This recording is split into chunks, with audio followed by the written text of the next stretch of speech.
2B, I need your attention. Good morning, 2B. Can you guys hear how those two different sentences I said in very different ways with different intonations? We're going to work on that today in our reading. So we're going to practice using cues to figure out the meaning of what's going on in a story to help us match our reading voice with the mood of the story. So I'm going to read you some sentences, and I'm going to use the clues in the sentences to help me figure out how to say the word no. Imagine that you've just seen the word no in a story. I want you to just imagine how you might read it. Just think of that. Okay, so without any clues, there were probably a lot of different ways that all of you were thinking of how to say no. So I'm going to read this passage and see all the different ways that you could say no using the meaning of the book. My dad got my brother and me tickets to a fancy circus. My brother wasn't that excited. He said, "I don't think I'm going to go." My dad looked him in the eyes and said, "No? Really?" So you can hear that time I said no like it was a question. My brother looked unsure. He seemed to consider going to the circus after all. Then he shook his head and said, "No." So he's sort of grumpy there. The brother's getting grumpy. I wasn't sure he meant it. Checking, I asked, "No?" Because that time he was checking, so I made it a question. No? He signaled that he was definite. I repeated what I learned. It was final. No. My dad nodded. He was fine about it. Then no it is. So we're not grumpy at this point. The dad is agreeing, fine, if you don't want to go to the circus, we won't go. He's saying, then no it is. He said, smiling broadly. The dog approached and tried to climb onto my dad's lap.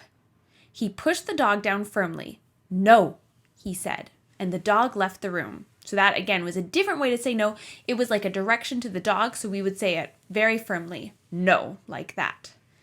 So in your reading today, you're going to be using those clues to help you match the mood of the story. So I'm going to read you some Elephant and Piggy now, and I want you to listen to how the characters might talk and how the words in the book need to match the mood of the story. Move your arms this way, so I can tell Piggy's sort of excited about this. We will try again. We will try again. Can you tell how those two moods are different moods? Lift your leg this way.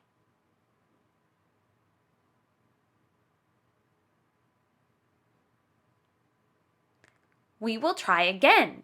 So Piggy's being a bit bossy here. We will try again. I can tell from the picture that Gerald is tired of this. Up! Up! So from the punctuation here, I can tell the exclamation mark is telling me Piggy's excited about it, and Gerald is not so excited. Down! Down! Spin! Spin! Stop! Stop! Forward! Forward! Backward! Backward!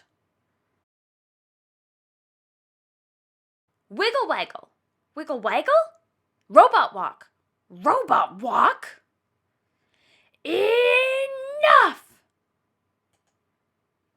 I have tried and tried and tried and tried and tried. But I am an elephant, and elephants just cannot dance. Plop. Oh, Gerald. Hello. We are ready to learn some moves. I am sorry. I cannot teach you now. My friend is sad. Silly. We do not want you to teach us. We want to learn the elephant. Teach me, please. Me too. Me 3. More feeling. Keep trying. You are getting it. So grade 2s, can you tell in that story how the mood changed from Gerald being tired to Gerald being angry, and then Piggy ended up feeling really sorry for Gerald, and then when the squirrels came and they were very excited, Gerald got really proud. So I tried to change my reading voice so that it matched the mood of the book. Now you can give that a shot this week as you're reading, making sure that the reading voice you're using matches the mood of the book. Bye guys, happy reading!